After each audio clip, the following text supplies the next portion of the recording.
बहुत बहुत स्वागत है, अभिनंदन है, आभार है आप सबका एजुकेशनल लाभार्थ के चैनल में मैं हर्ष प्रजापति उपस्थित हूं आप सबके समक्ष नॉन सब्जेक्ट कैंडिडेट के संदर्भ में इंपॉर्टेंट वीडियो के साथ। शुरू से लेकर अंत तक देखना, स्किप कहीं मत कर देना और बहुत ध्यान समझते जाना। नॉन सब्जेक्ट कैंडिडेट पहली बात है, कहते किसको ये समझो, ऐसे बच्चे जिन्होंने यूजी जिस सब्जेक्ट से किया है वो पीजी उस सब्जेक्ट से नहीं करना चाहते, वो अदर किसी सब्जेक्ट से करना चाहते हैं। आप बीएससी की हो, बीकॉम की हो, आप एमए करना चाहते हो, तो आप सब कहाँ आ गए, आप सब आ गए नॉन सब्जेक्ट कैंडिडेट में। ठीक है, अब एक बच्चे ध्यान दो, जो बीए, ऐसे बच्चे जिन्होंने बीए किसी अदर सब्जेक्ट से किया है लेकिन वो अब पीजी किसी अदर सब्जेक्ट से करना चाहते हैं।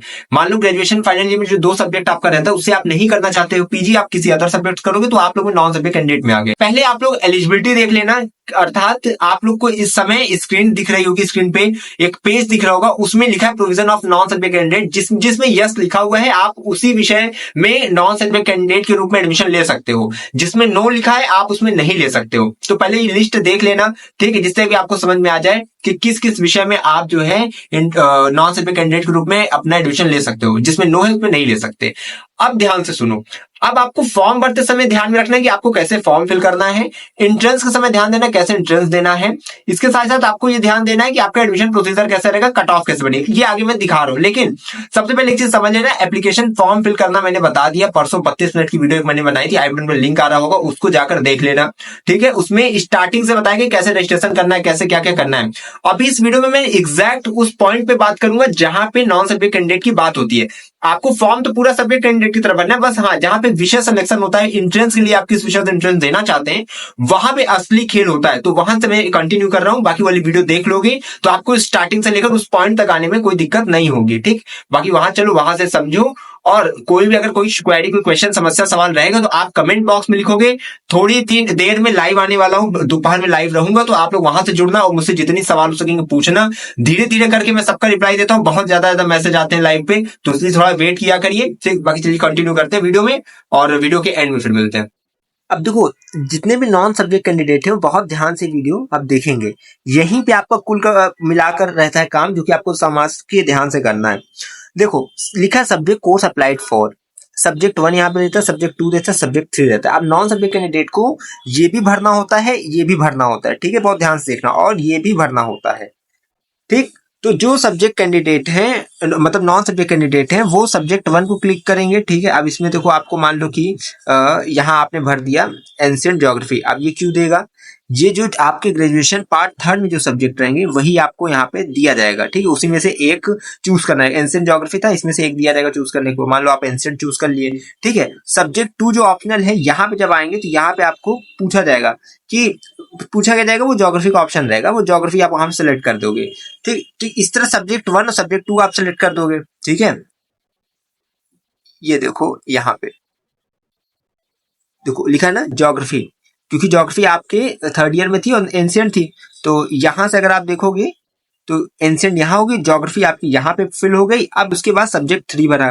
जिनको देखो एक सब्जेक्ट एंट्रेंस एग्जाम देना रहता है वो नहीं, नॉन सब्जेक्ट के लिए पूरी वीडियो है। तो don't want to apply for second subject, ये उनके लिए होता है जिनको केवल एक सब्जेक्ट से, मान लो एंशिएंट से केवल देना, एंशिएंट में ही एडमिशन लेना, उनके लिए ऑप्शन होता है। ठीक, तो याद रखना, अब आपका एंशिएंट इधर फिल हो गया, ज्योग्राफी आपका इधर सब्जेक्ट 2 ऑप्शनल में फिल हो गया। अब आपको आगे जब जाओगे ना तो यहाँ पे सब्जेक्ट 3 का ऑप्शन आ जाएगा जब इस पे क्लिक करोगे। ठीक है, यहाँ economics, English literature, language, Hindi, modern philosophy, political science, psychology, sociology, ये सब ऑप्शन देगा। इसमें जो ऑप्शन अवेलेबल नहीं रहेगा, उसके लिए परेशान मत होना। इसका मतलब है कि ऐसे जिस सब्जेक्ट में आप एडमिशन लेना चाहते हो और वो यहाँ पे नहीं शो कर रहा है, इसका मतलब है कि वो एलिजिबिलिटी क्राइटेरिया के अंतर्गत नहीं है। उस सब्जेक्ट को एडमिशन लेने के लिए आपकी उस विषय में विशेषज्ञता होना अनिवार्य, यानी आपका यूजी में वो सब्जेक्ट होना चाहिए। ठीक है, तो इतने कुछ विषय जिसमें आप नॉन सब्जेक्ट के लिए अप्लाई कर सकते हो। अब आप इसमें सब्जेक्ट में मान लो हिंदी में एडमिशन लेना, हिंदी चूज कर लोगे। अब आपका एग्जाम पैटर्न क्या रहेगा आपको वो समझना है। ठीक है, तो पहली चीज ये समझ लो एग्जाम पैटर्न क्या रहेगा। यहाँ पे आप लोग की नॉन सब्जेक्ट कैंडिडेट का मान लो आप एमए का भर रहे हो। ठीक है, अब यहाँ पे सब्जेक्ट 1 आप एंशिएंट भर दिए। ठीक है, सब्जेक्ट 2 में ज्योग्राफी भर दिए, और सब्जेक्ट 3 में आप मान लो हिंदी भर के चल रहे हो। अब आपको हिंदी में एडमिशन लेना है, जिस विषय में एडमिशन लेना वो यहाँ फिल हो गया। ठीक, अब एंशिएंट के 50 क्वेश्चन रहेंगे। ठीक है, 50 क्वेश्चन आपके ज्योग्राफी के रहेंगे। ठीक, और 50 क्वेश्चन आपके जीके, 50 क्वेश्चन आपके GK, GS, Hindi, English, reasoning से रिलेटेड रहेंगे। कुल मिला के यहाँ पे 150 क्वेश्चन आप जो है अटेम्प्ट करोगे ये। ठीक है, 150 क्वेश्चन आप करके आओगे। और इसमें कट ऑफ कैसे बने ये समझो। एंशियंट का आपका अलग कट ऑफ आती है, ठीक है। आपका एंशियंट का मान लो कैसे बनेगा ये भी ध्यान दो। ज्योग्राफी का इधर हो गया, ठीक है। एक सिंपल से पेज में मैं तुमको समझा दे रहा हूँ जिससे तुमको समझ में आए, ठीक है। ये सिंपल सा पेज ऐसे हो गया। हाँ, यहाँ ध्यान समझो। एंशियंट इधर हो गया 50 क्वेश्चन, ठीक। ज्योग्राफी इधर हो गया 50 क्वेश्चन, ठीक। इसके बाद आप जो है जीके मतलब पार्ट 1 इसको लिखते रहे, यहाँ 50 क्वेश्चन करके 150 क्वेश्चन कुल किया। अब कट ऑफ कैसे बनेगी याद रखना, एंशियंट का और आपका पार्ट 1 का मिलाकर, ठीक है, 300 का नंबर बनेगा। 300 में से जितना मान लो 150 ले आए, ठीक है। इसके बाद ज्योग्राफी का और पार्ट 1 का मिलाकर फिर 300 में से देखा जाएगा कितना आपका बना, 150 मान लो बन गया, ठीक। अब इस 150 को और इस 150 को जोड़ दीजिए, कितना बना 300, ठीक। 300 नंबर यहाँ बन गया आपका। अब इस 300 को हाफ कर देंगे, कितना हुआ 150, ठीक। तो अब 150 नंबर आपका फाइनल यहाँ पे कट ऑफ बना, किसके लिए, हिंदी के लिए। तो अब आपको हिंदी में एडमिशन चाहिए तो आपका नंबर कितना है 150, जब कट ऑफ 150 जाएगी तब आपका एडमिशन होगा। यानी कि एक चीज याद रखना, सब्जेक्ट 1 और सब्जेक्ट 2 इनमें जितना नंबर आएगा इसका जोड़ के इसका हाफ कर दो, जो नंबर आएगा, ठीक है, उसी पे आपका नॉन सब्जेक्ट कैंडिडेट का कट ऑफ बनेगा, यानी कि वही आपका फाइनल नंबर बनेगा। तो ये होता है नॉन सब्जेक्ट कैंडिडेट का एडमिशन प्रोसीजर, ठीक। तो आप लोग कंफ्यूज बिल्कुल मत होना, जिसको नहीं समझ में आया तो दोबारा वीडियो देख लेना। सब्जेक्ट 1 आपको एंट्रेंस में 150 क्वेश्चन करके आने, सब्जेक्ट 1 के 50 क्वेश्चन, सब्जेक्ट 2 के 50 क्वेश्चन, पार्ट 1 के 50 क्वेश्चन, ठीक है। अब सब्जेक्ट 1 और पार्ट 1 को मिलाकर आपके रिजल्ट में आराम से लिखा रहेगा कि हाँ कितना नंबर आपका एंसेंट में आया है, 180 आया है कि 150 आया है। ज्योग्राफी का लिखा रहेगा कि 120 से आया है कि 130 आया है।